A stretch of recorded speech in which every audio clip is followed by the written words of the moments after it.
Hi friends అందరికీ. ఏంటి ఈ వీడియోలో కనిపించేది అనుకుంటారొచ్చు ఫ్రెండ్స్. చీరలు నేను ఫోల్డింగ్ చేస్తున్నాను అనమాట. ఇది ఏంటి ఎందుకు తీశారనుకుంటారొచ్చు మీరందరూ కూడా. అందరికి మ్యాక్సిమం తెలిసే ఉంటుంది.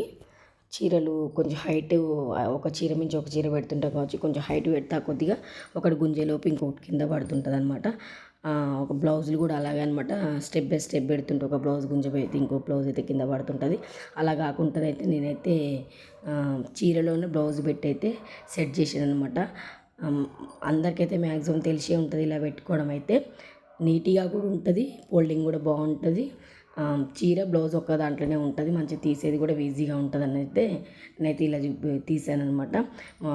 నాలాగా కొంతమందికి తెలియకుండా ఉండొచ్చు.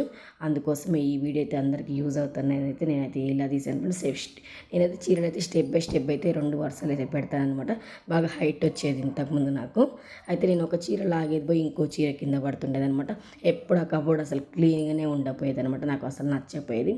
ఈరోజు నేను మా అమ్మ చెప్పిందనమాట, చీరలో బ్లౌజ్ పెడితే మంచి నీట్గా అనిపిస్తుంది అని చెప్పిందనమాట. మా అమ్మ టిప్ ఫాలో అయితే నేనైతే ఇలా చేశాను అనమాట.